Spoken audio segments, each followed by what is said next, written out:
That's insane. So he is just preaching about what happened to him, and he's thinking, and they're confusing that with that he's trying to. And you probably assumed I did an interview, my interview's done, I can carry on with my life now. And then suddenly the police are knocking on your door essentially. So what happens next? Ruslan. Ex-LGTV activist at risk of facing jail time? This is a real story, okay? And this is not happening in North Korea or China or some wild place like that. This is in Europe, okay? Wow. So we're going to be jumping into the story right now. Let's jump into this. Of course, I was not subscribing to societal norms. And for me, it was definitely a struggle for me to kind of relate to other men in a godly way now, and especially, to other, brothers in Christ, and to see them without getting emotionally dependent on them and that sort of thing. So it's not been an easy ride.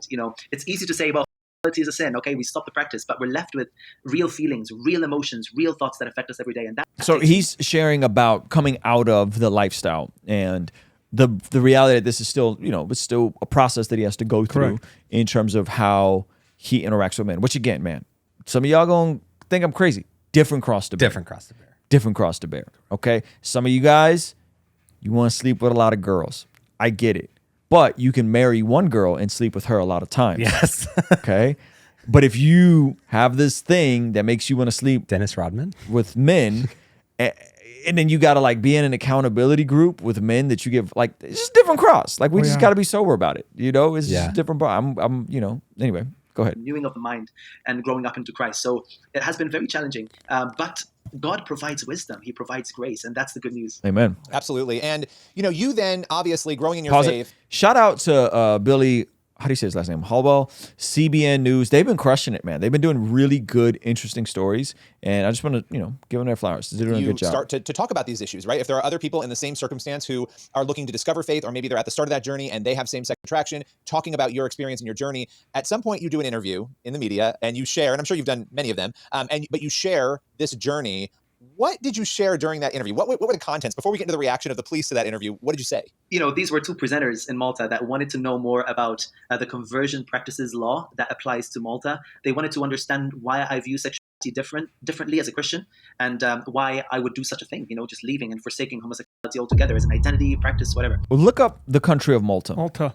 Where is that? That's in Europe. Yeah, it should be an island. They're part of the EU, aren't they? I think so. Yeah. Yeah. Country of Malta. I'm curious where this is at.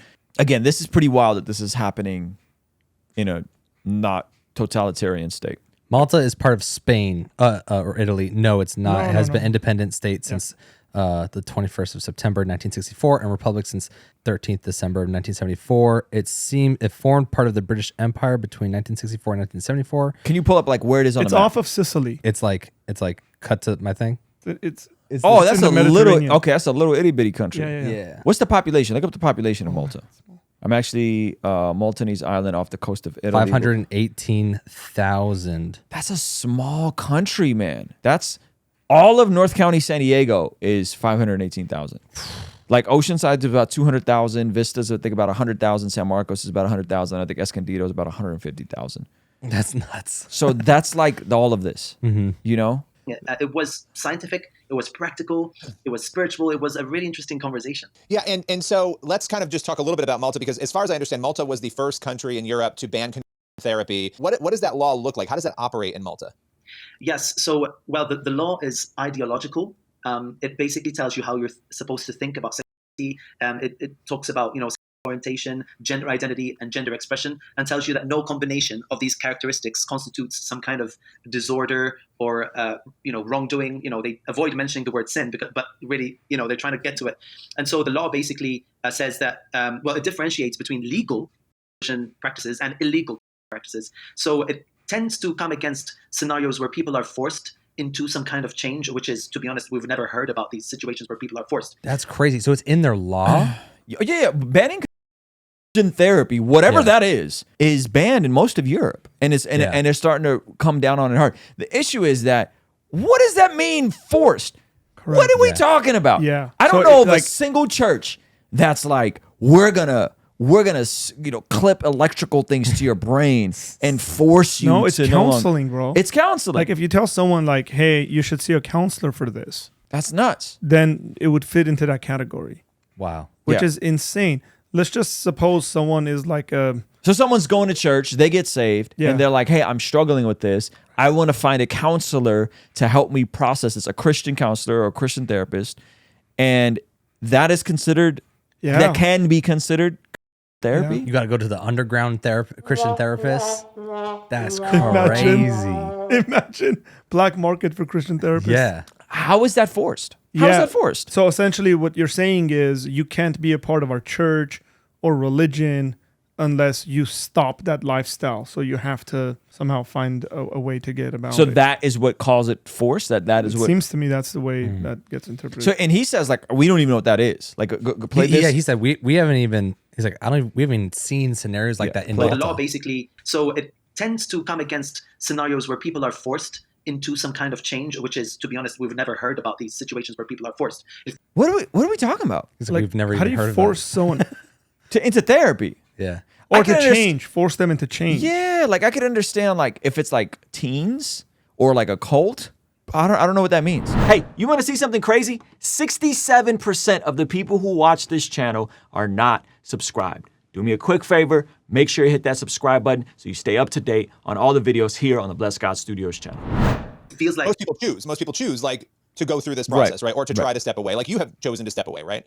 absolutely, yes, but they seem to be equating the preaching of a different point of view with imposition and forcing, which is very dangerous because it leaves no room for expression and other viewpoints. So basically, if you're found to be performing forced practices on people, you're liable to up to 5,000 euros of a fine, or else up to 5 months of imprisonment.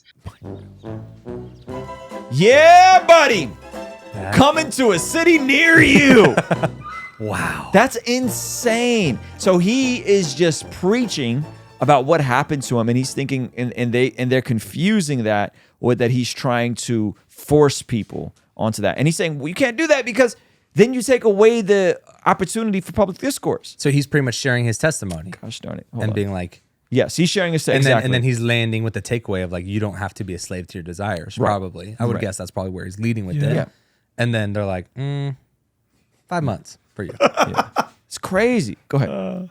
And so it's really bizarre. And it also criminalizes professionals who offer so-called practices. It's intense. So that's really helpful because you do this interview and you probably assumed I did an interview, my interview's done, I can carry on with my life now. And then suddenly the police are knocking on your door essentially. So what happens next? Yeah, so it's I wasn't expecting it because I shared my story several times in Malta, including on X Factor Malta. So that was a huge step for me, and it was very controversial in my country and internationally. But this time the police give me a call and they say, 3 people reported you to the police and reported the presenters as well because they're claiming that you breached Chapter 567 of Maltese law, which says, that you cannot advertise. People reported, dude, this sounds like totalitarian communism. It's anti-fascist using fascism to get their point across. Yeah, it's what's this there's a phrase, I think it's in like 1984 or one of those books about speech specifically. Wow. Practices.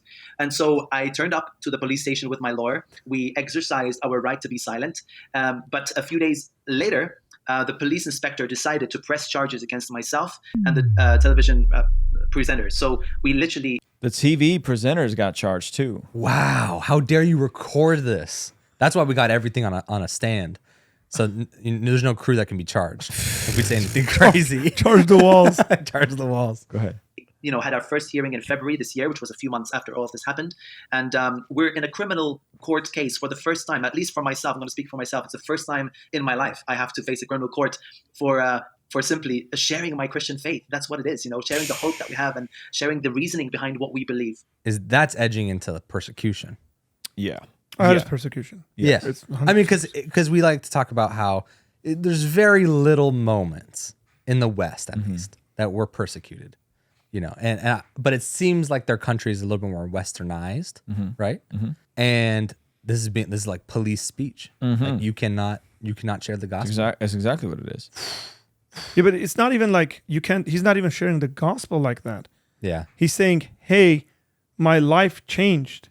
Like he could be like someone who's like into like some Eastern guru who helped his life change. And he's like, hey, I no longer am like this. My life changed. But are they coming after them like yeah, this, exactly, though. exactly. Yeah. They go because if it goes on the same thing, I found Allah, gave my life to Allah, Yeah. and now I'm going this way with my That's sexuality. haram. That was haram. What are they saying? Are they coming after them like that? They'd have to. I don't think they They will, definitely would not. because they're considered a protected class. The same reason that we're gonna mute you when you said Islam on the edit is the same reason that they're not going to be attacked by the same law. Yep. All right, go ahead. I mean, what is so dangerous about sharing your story? People can disagree. They can say they don't think that you did the right thing, or that it's possible to walk away, that you should walk away. They can say whatever they want. But I think the step that a lot of people are struggling to understand is how you go from disagreeing with what you said to criminalizing it. So just to clarify, because you mentioned what the penalties are under this particular law, what do you face? If you are found guilty of this, what is your worst case scenario legally? Yeah, so the worst case scenario is that I would go to prison for 5 months, or that I would face a 5,000 euro fine in Malta.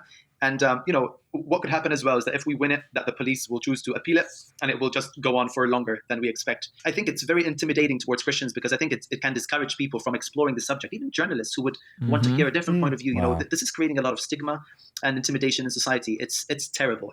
These laws should have no place in any nation. Yeah, they shouldn't. And it's fascism. Like, it's literally controlled speech, controlled thinking, so on and so forth for folks who want to express different ideas. Why can't we talk about this? Like, why can't we talk about the idea of someone being celibate, or someone having a change of heart and all of a sudden they are in a heterosexual marriage and whatever? Like, why? But gender's fluid. Like, this makes no sense to me. My thought like, how was, can your gender be fluid but your orientation be static? And if you change your orientation, then you're a bigot and you can't ever talk about. Like, it's complete incoherent nonsense. my thought goes to like the kid in Canada who got arrested outside of his school and he was kind of poking. He was going to the LGTB groups on his campus or whatever, and kind of making a scene. So my thought was like, was he making a scene? Not that it's appropriate. No, I mean, not that that should be penalized, but is he making a scene?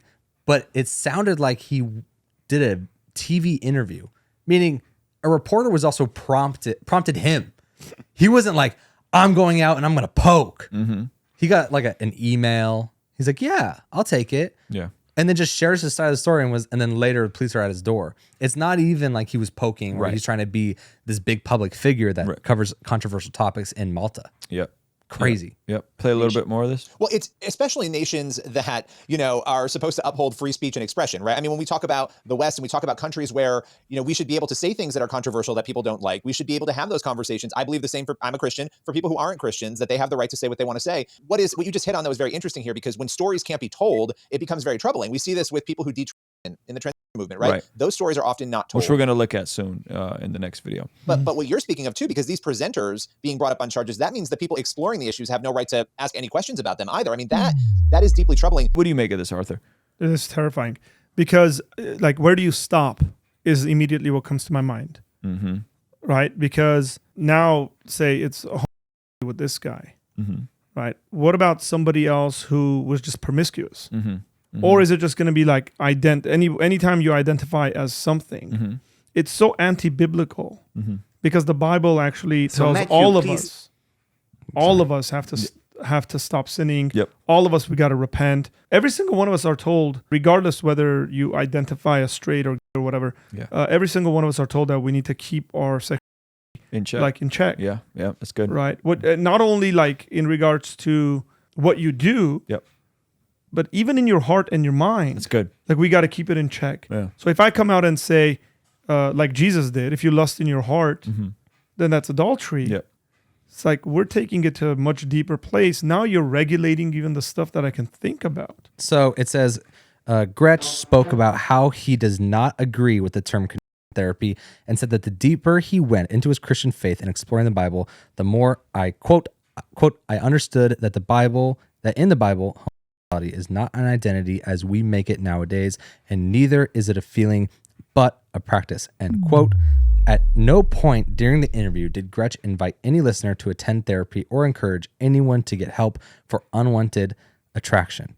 This is backed up by transcript from PM News Malta. Doesn't sound like he did anything wrong. Sounds like he shared a story, and he's at risk of going to jail, which, again, if you're Malta or you're these activists, you're going to make this dude a martyr, and you're going to play yourself. You're going to do the very thing that About to Andrew Tate it. You gonna Andrew Tate this guy. You gonna make this guy the poster child for this movement, and it's only going to get him more support and platform. I mean, we're already amplifying his voice. CBN's already amplifying his voice. So trying to make him pay these consequences is going to backfire. You really got to implement the whole live and let live thing here. Like, y'all got to chill with this stuff, man.